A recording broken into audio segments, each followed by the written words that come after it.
Hello, everyone. As you might have heard, we have Miles back, and we have some company too. We're all together, a lot of people. So, as you come in, welcome to you all. Welcome to this last day of the week, last day of this exploration. Um, Thanks for being here. Early hours of the morning for most of us, I think.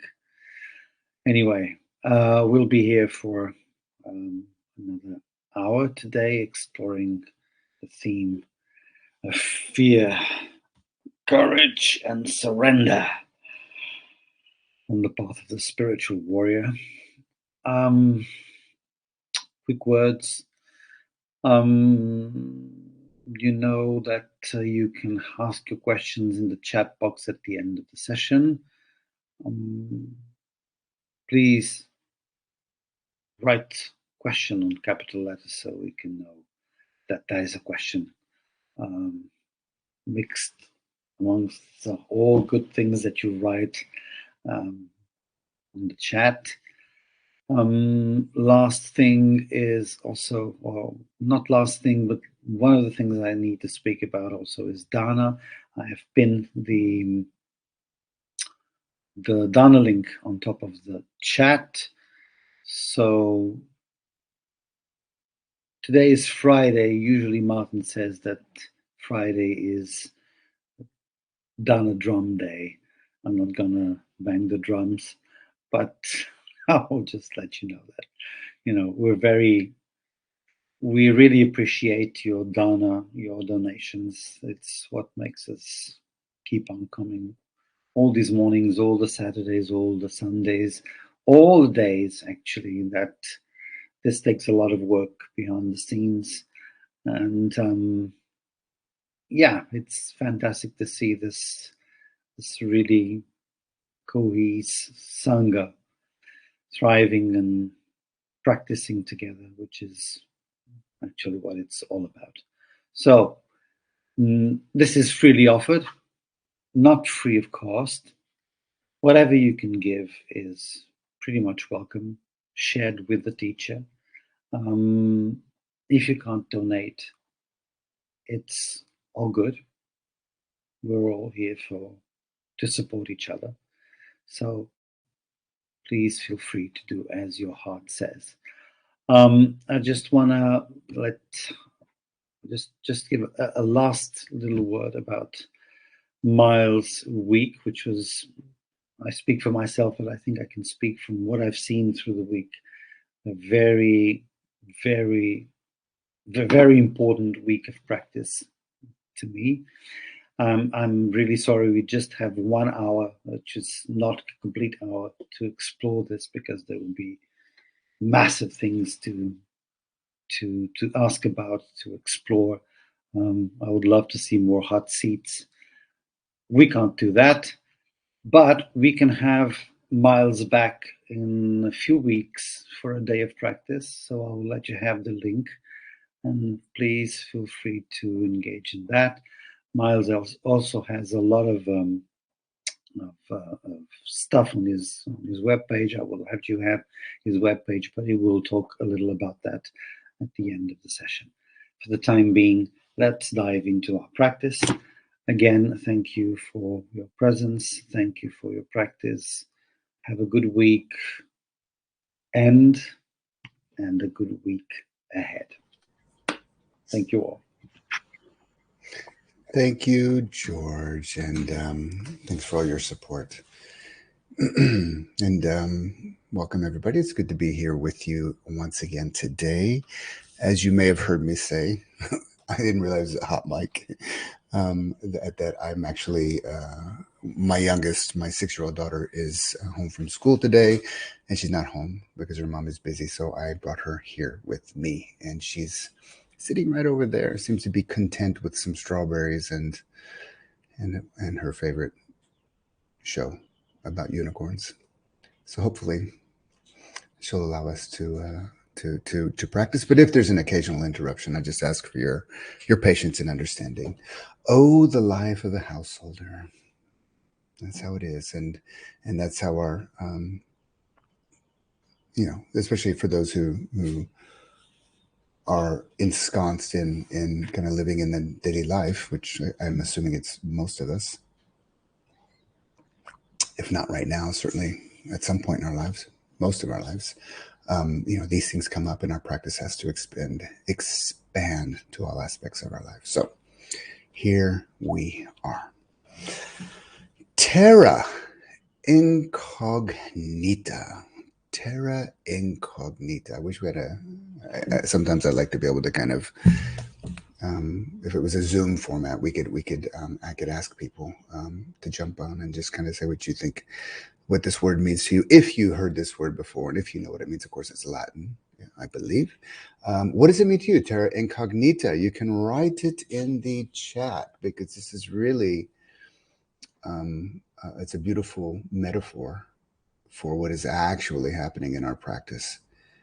Terra Incognita. It was a word that you used to see on maps in the old days, the old maps, certainly not the GPS, but the old days, the old maps. Unexplored land, uncharted territory, unknown territory, unknown ground, which is probably the direct unknown earth or whatever. Unknown ground is probably the direct translation. Terra Incognita. So if you remember the old maps when they were still exploring the world, probably the European explorers, when I say old maps, they would have this part of Europe, this part of Africa, this part of the Mediterranean, wherever it was, but there was always something on the edge of the map. There was always something on the edge of the known. There was always something that they did not know. And that was called Terra. Terra, Francois. Terra means Latin, meaning land. Terra Incognita, unknown land. And in fact, some of the maps, maybe it was the Norse maps, but in the unknown land, they wouldn't write Terra Incognita.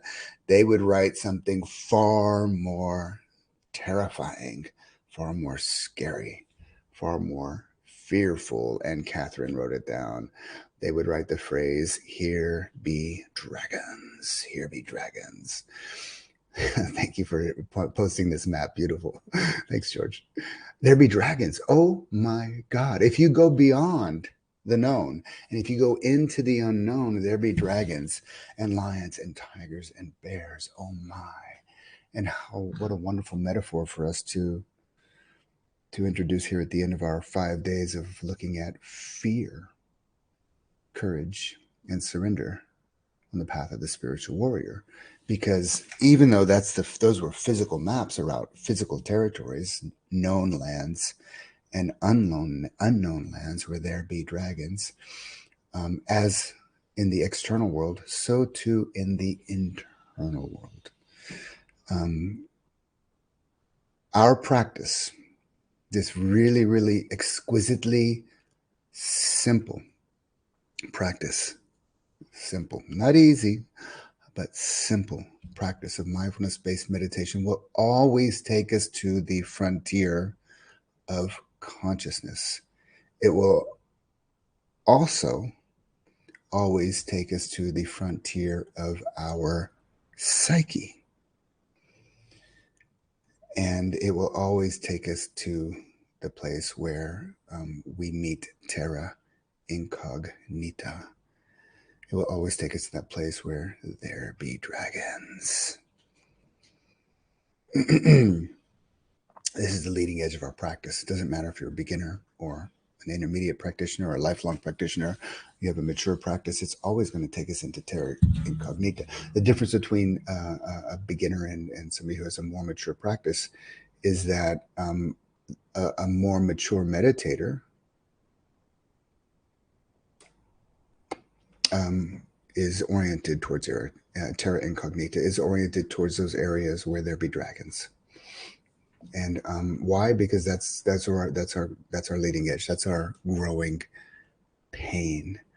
And even though each and every one of us have to walk our own path, nobody can walk it for us. This path is known, even though each and every one of us have to face our dragons, so to speak, the metaphorical dragons, have to face our fears. The process of facing fears is well known. It's well mapped out. It's well documented. The hero and heroine's journey is thoroughly known, as Joseph Campbell used to say when he charted out the hero's journey. We all start in kind of the ordinary world, ordinary consciousness, ordinary life. Hey, everything's fine. It's maybe not completely satisfying, but it's ordinary and it's well known. And then we go through these stages of the hero's journey. I won't go into all the stages here, but they're beautiful stages. It turns out men's journey and women's journey is slightly different, or you can say the masculine journey and the feminine journey is slightly different, but they're all important learning processes, and they're general orientations for how to navigate a terra incognita. And each one of us have our own personal journey, but they're also universal maps and universal journeys that will take us through terra incognita. Will take us to our leading edge, where we always have, and this is the leading edge, this is what defines the leading edge, where we always have one foot in the known, terra cognita, I guess, if my Latin is correct, and one foot in the unknown, terra incognita. And that's that developmental zone. That's that developmental zone. If we just stay in the known, if we just stay in the comfort zone, we can restore, we can regenerate, we can recover, we can repair, we can recharge our batteries. That's good. But if we stay there, we don't grow. If we're just going into terra incognita all the time, we can actually burn out because those dragons can eat us. So there's a zone there. There's a developmental zone. There's a learning zone that we all have to discover ourselves. And I'll speak about how to discover it in a moment. But if you just think, I'm sure some of us here are parents, and if not, you remember to your own childhood. But if you think of the child, the infant before they're a toddler, they're going through life, they're doing something, and then they're distressed. Something happens. They don't feel good, or they get scared, a noise, or they bump something and they start crying. So of course, mommy and daddy run over, or whoever the caregiver might be, kind of goes over to the child and picks them up, holds them, supports them, helps them to co-regulate, helps them to regulate by co-regulating. However, sometimes in a developmental moment, maybe when they're just learning how to stand up or they're becoming toddlers, the child gets distressed. The parent reaches down and withholds the reach a tiny bit. So the parent is reaching down, the child is reaching up, and instead of scooping up the child, reaching down, the child's reaching up, the parent withholds the support a teeny tiny bit. And the child has to reach and stretch to get the support. That zone in there where there's a little bit of activation to grow is the developmental zone. And that's the zone that we want to find in our practice. That's the zone we want to learn to become familiar with. We want to learn to understand when we're in the comfort zone, and maybe we need to be in the comfort zone again to repair, to recover, whatever. But we will stagnate if we stay there too long. We also want to know what's too far. So, oh my God, we will burn out there. We want to find that Goldilocks place where development is activated at our leading edge. One foot in the known, one foot in the unknown. I could say one toe in the known and one toe in the unknown. Now, that's something we can do, but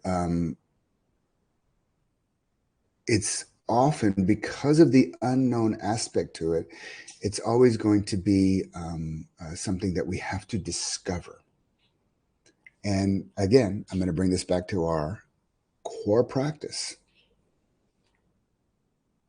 our core meditation practice in this Sangha, the meditation we're doing here. We might be doing many different meditations, but the core focus of this group is mindfulness meditation. And if we activate mindfulness, it takes us to the developmental zone automatically. Automatically.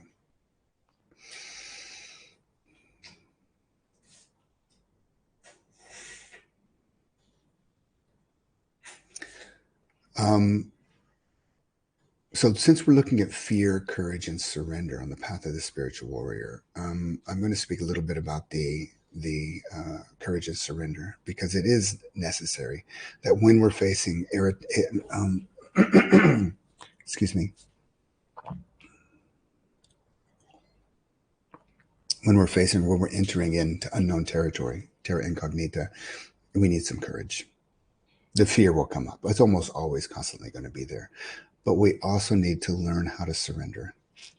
And we need to learn what those two mean. Often it's going to be learning the hard way. So we have too much courage and we face something and burn out. Or we have too much fear and we retreat to our comfort zone constantly. Okay, that's normal. We will learn through the practice. But if we just activate the mindfulness, it will take us to the leading edge. And staying at the leading edge has its ups and downs. Our practice at the leading edge will have its ups and downs. On the ups, in our kind of more pleasurable experiences in meditation, in our peak experience phase of the practice, which is kind of an intermediate phase, these peak experiences, when the fireworks are going off in the practice, there's no need for courage. There's even no need for surrender. It's all just happening at that point. But as we move through those stages and we start to get more and more into dissolution will eventually, gradually lead us into the dissolution, not just of the sensations, not just of the body, the dissolution, not just of my feelings, the dissolution, not just of my perceptions, the dissolution, not just of my thoughts, watching a thought pop like a bubble or dissolve. The moment I become mindful of a thought or an image, it dissolves away. Like a movie fading out, or like smoke disappearing, or like a bubble popping, or like a cube of sugar dissolving in a glass of tea, or like a sandcastle at the beach. Things just dissolve. That's a pretty cool experience at the beginning, and maybe some of you have had such an experience. But eventually that dissolution gets to the sense of self. And every day this week I've been talking about the core reason that fear is coming up existentially for us is because it's existentially the sense of self is impermanent. And as much as we would want that to be solid and continuous and sustained, it's actually not solid. It's actually not continuous, and it's actually not sustained. And our mindfulness-based meditation will lead us into that insight. It's a rather advanced insight. It's the beginning of really stepping into there be dragons, or here be dragons. And it's the belly of the well.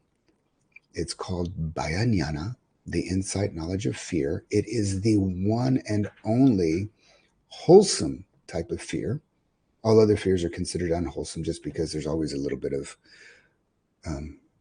avidya, ignorance involved, projection or misunderstanding or something.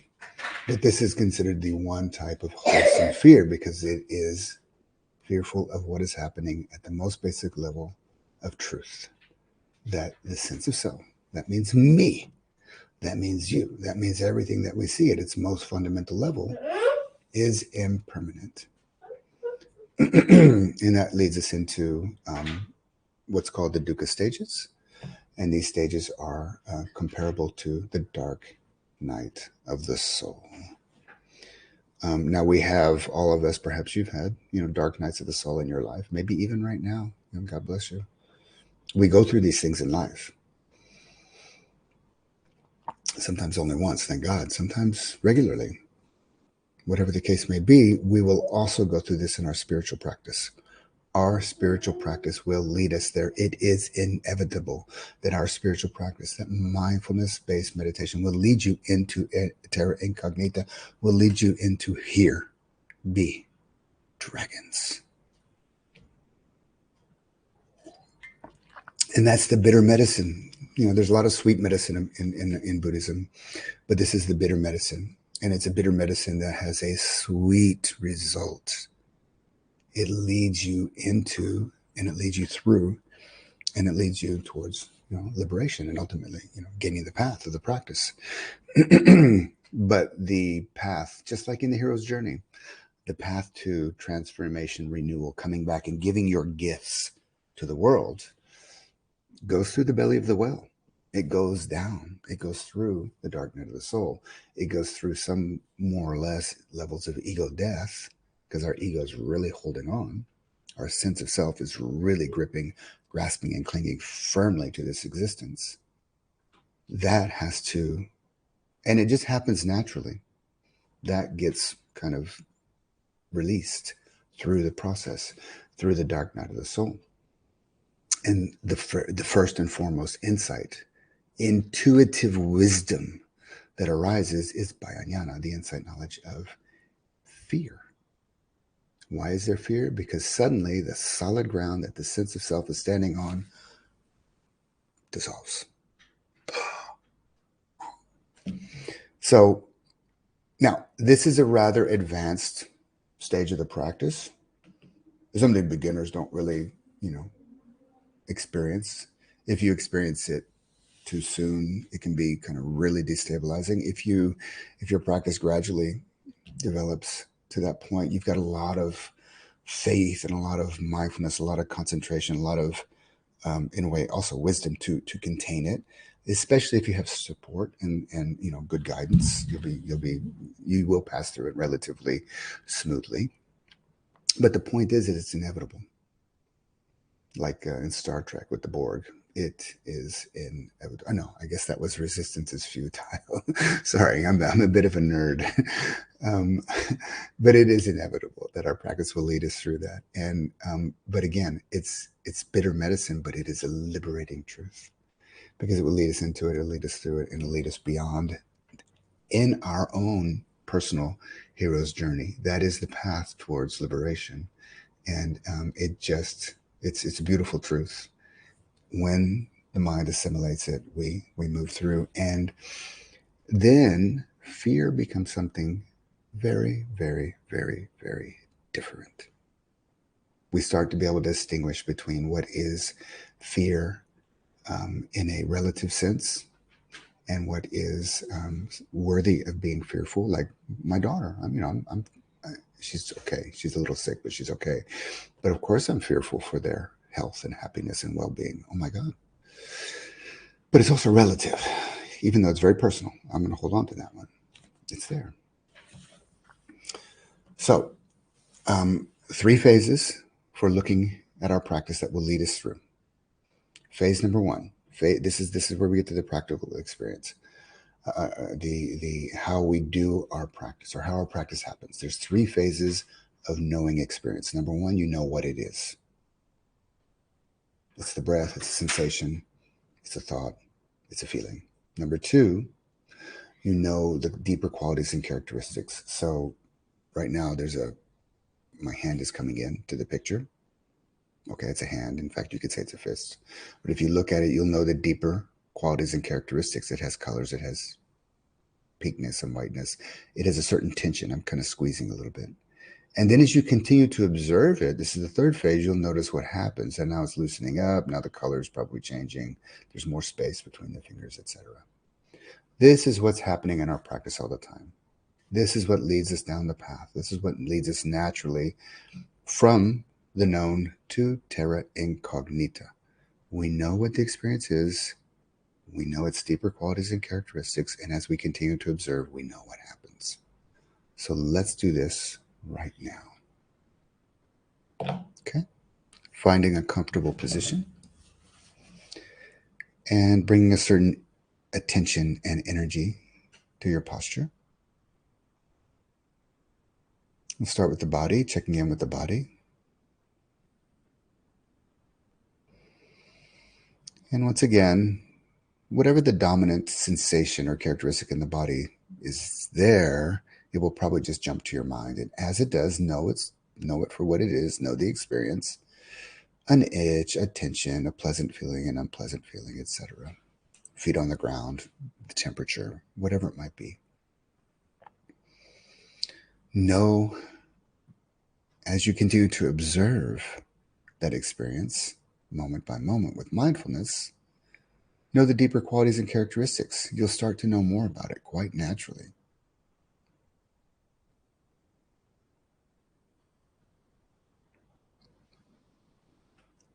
And as you stay with knowing of that experience,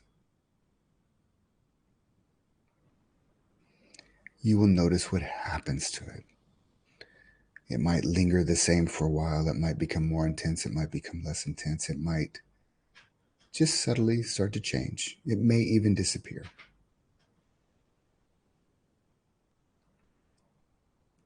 Ultimately, there is only the present moment. But from one perspective, we can see these as three phases that are happening in the present moment. And now bring your attention to your breath and know the breath directly.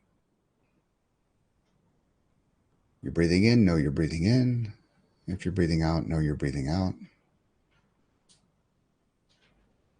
And sustain the mindfulness there.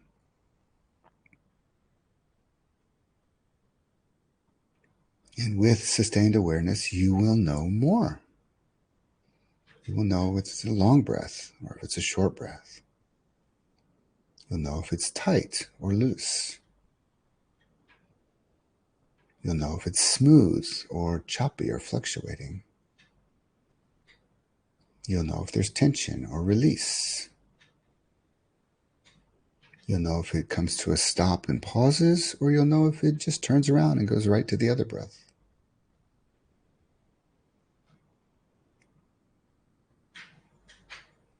Knowing what it is, the breath, sustaining mindfulness so it doesn't slip away, you'll know more. You'll know more about it. There's more of a story there. And if you manage to sustain your mindfulness with that experience, you will see what happens. You will begin to see how it's changing right before your very eyes.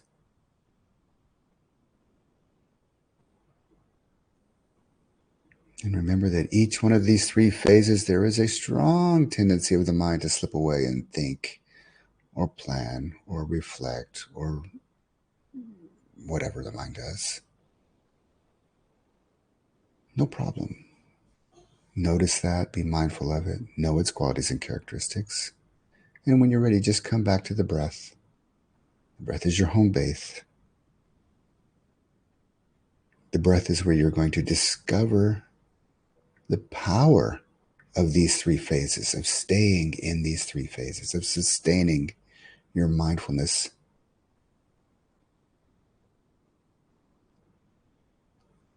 in one place for a longer period of time. I'm giving the breath as an example, but this can be anything, a thought, a sensation, even a body scan. So feel free to do your practice. But in that practice, know what you're observing, know its experience, number one. As you sustain your mindfulness, know the deeper qualities and characteristics that appear right before your very eyes.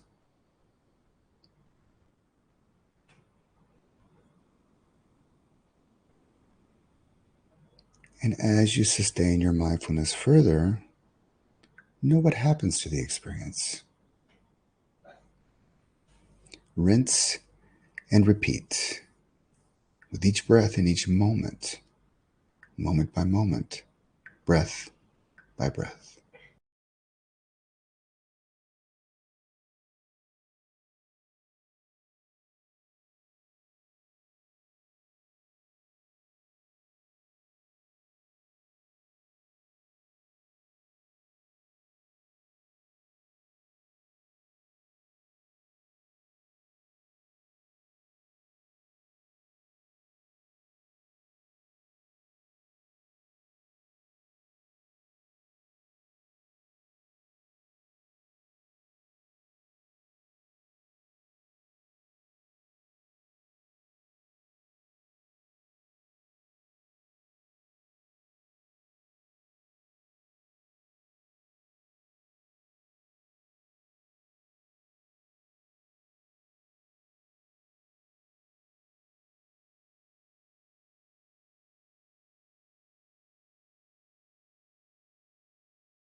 Feeling your body, bring your mindfulness back to the body.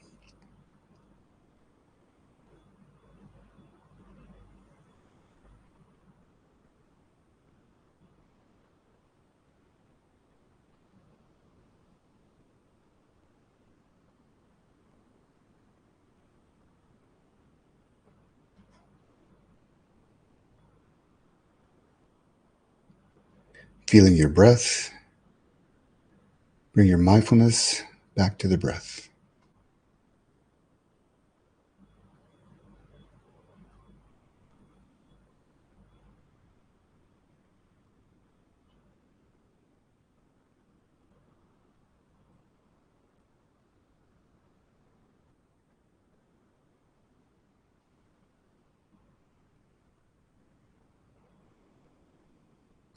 Bringing your mindfulness to the mind and know your mental state.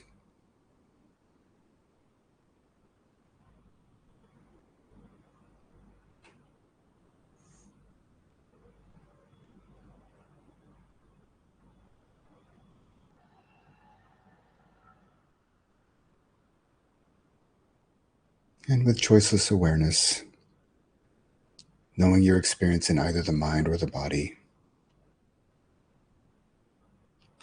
know the experience with mindfulness.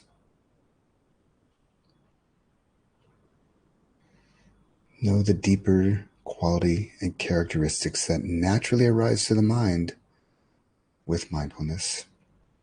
Daddy, look, I can make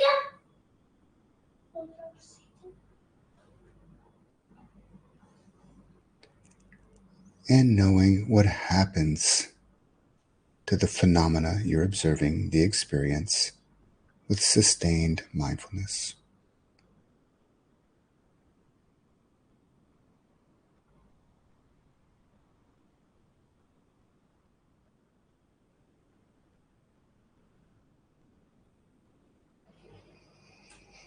Feeling the space on the inside.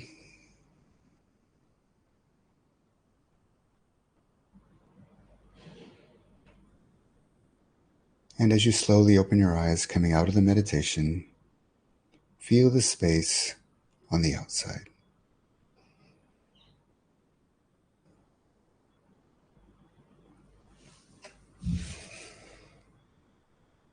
And giving yourself a few moments to gently emerge from meditation.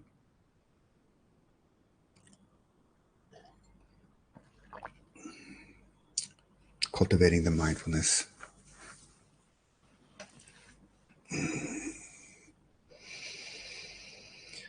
Okay.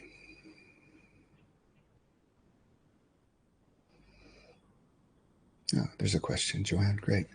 So we have about 12 minutes left.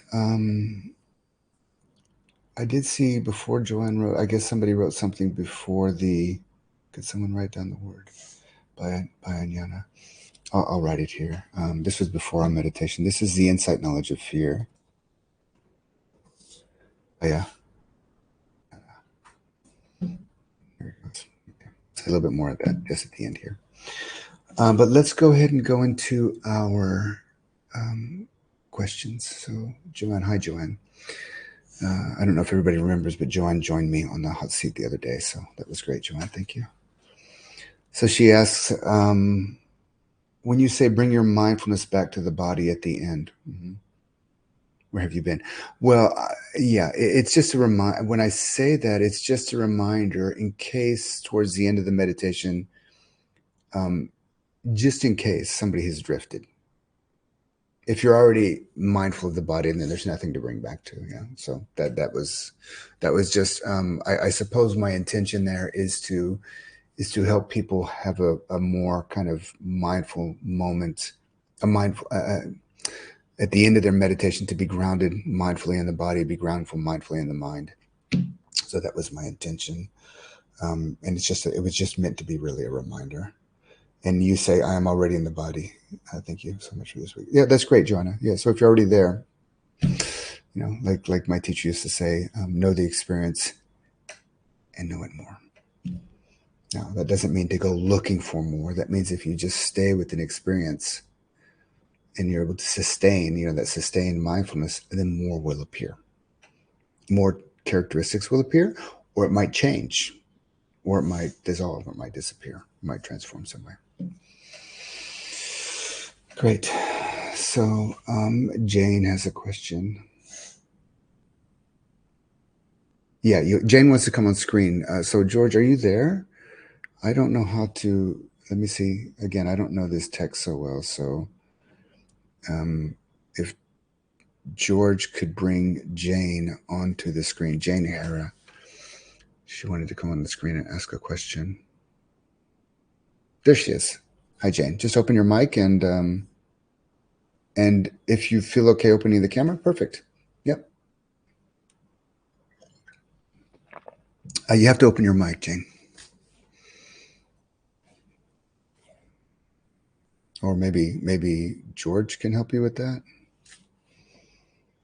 No, actually I can't. And Jane seems to have usually issues with her tech. So I see. Okay. Well, on my screen, I don't know about you, Jane, but on mine, there's a little microphone button down here.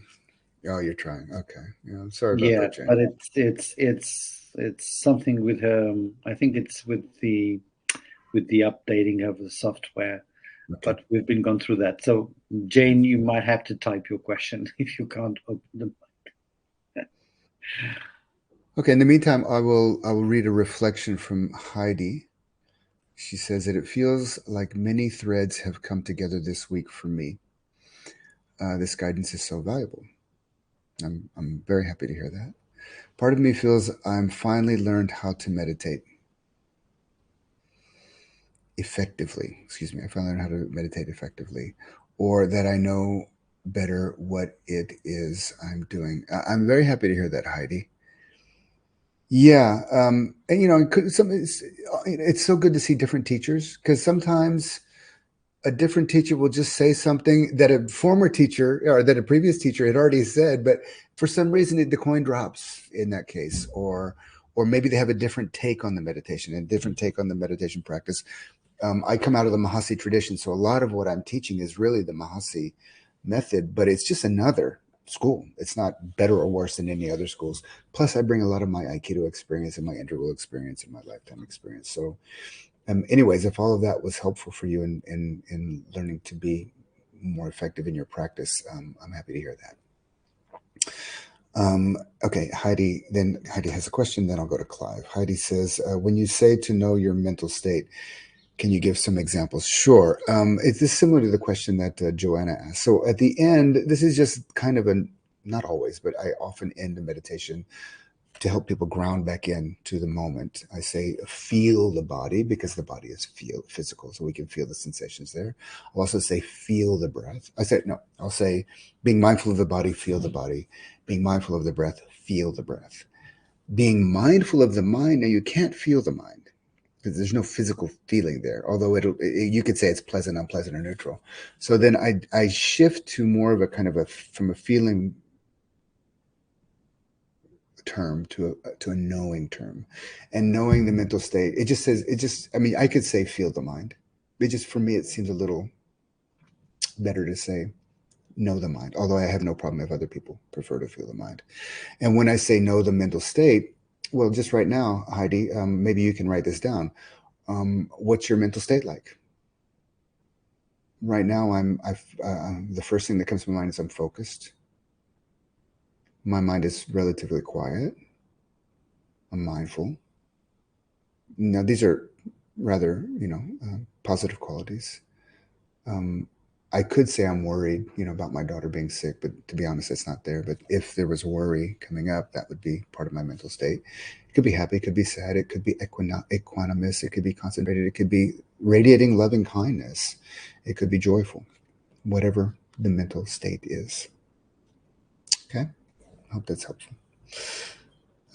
Clive, nice to see you again, Clive. Always thank you for your questions. Yeah. Do I say that? Clive says, you often say rinse and repeat. Can you explain a little bit more? Yeah, rinse and repeat is it's a bit of a, I'm having a little bit of fun. It's like, I guess when you're washing clothes or when you're washing dishes, you just do it again, do it again, do it again, do it again. Eventually it will become clean. So rinse and repeat is just basically means to repeat the process. So we had these three phrases, excuse me, the three phases of noting. Even though noting only happens in the present moment, there's only one moment, and that's now. I know an experience. I know its qualities and characteristics. But by sustaining my attention, I'll know the deeper qualities and characteristics. As I sustain my mindfulness, then I'll know what happens to it. And then let's say let's say a sensation comes up over here. I'll know that experience. If I stay with it, I'll know the deeper qualities and characteristics of it. And if I stay with that, I'll know what happens to it. And then let's say my mind wanders off. Okay, I know the wandering mind. I know the qualities and characteristics, little cloudy, little fantasy or whatever. And then I'll notice what happens to it as I'm mindful of it, and it usually disappears. Those three phases, that's the whole practice. That's what we're doing. Rinse and repeat again and again and again and again and again. Not in a not as tasks, which can be tedious, but as just the process. So that's what I meant there. Time wise, we got a few minutes. Let me see. Is there another question here? I just got to back up a little bit. Thank you, Jane. The theme of death. The theme of fear dealt with different teachers since the year has been so powerful. Yeah, that's wonderful. Reflection from David. Fortune favors the brave. That's right. We walk into the unknown often. The mindfulness meditation and week has been great. Okay, a few things. Okay, one quick question. Caroline, can you please speak a bit more about learning the difference between emotions that I negate and emotions that should be felt? Well, we don't want to negate emotions. Negation is kind of what happens when we're talking about negation. It's really the kind of efforting of our egos. That's the only thing we want to negate. And how do we negate that? We negate it by simply being mindful of it. And then noticing as we become mindful of any type of efforting, like unwholesome, unskillful efforting, as we negate that, as we become mindful of that, it starts to dissolve. And it just starts to negate itself. Now, if emotions are rising, don't negate emotions. Acceptance. Remember, our first noble practice is accepting everything that's rising. Even if I'm stuck, I'm attached to something. Oh, accept that. Good. And with a little bit of space, that'll eventually drop away. And that would be kind of the dissolution or the negating. Okay. So I have a couple of announcements to make here at the end. And then I want to finish with a poem from Joseph Campbell to wrap up this week.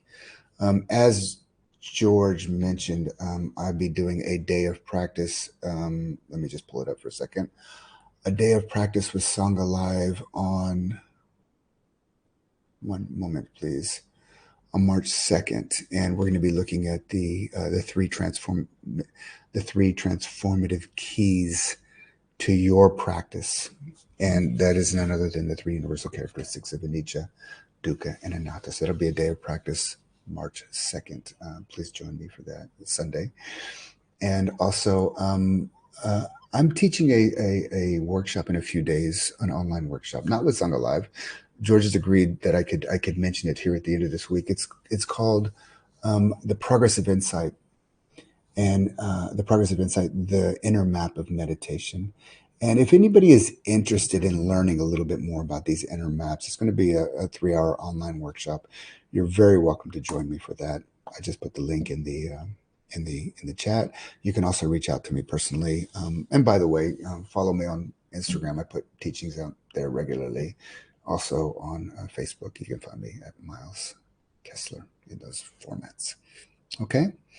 With that, I want to finish off with a beautiful quote from Joseph Campbell about fear and the hero's journey as a way to wrap up our week. The hero path. We have not even to risk the adventure alone. For the heroes of all time have gone before us. The labyrinth is thoroughly known. We have only to follow the thread of the hero path. And where we had thought to find an abomination, we shall find God. And where we had thought to slay another, we shall slay ourselves. And where we had thought to travel outwards, we shall come to the center of our very own existence. And where we had thought to be alone, we will be with all the world. Joseph Campbell. And George is so on the ball. He's already posted it. So with that, I want to thank you all for joining me in this week of practice around fear, courage, and surrender, qualities of the spiritual warrior. I want to thank George for all of his support in running these, and I want to thank Sangha Live for this beautiful platform that they've created to share the Dharma, and reminder to all of us that when we support the Dharma supports us. Thank you for being with me this week, and I want to wish you all a wonderful practice, and may your practice lead you forward, forever and always forward on your hero's journey in your practice. Thank you, everyone.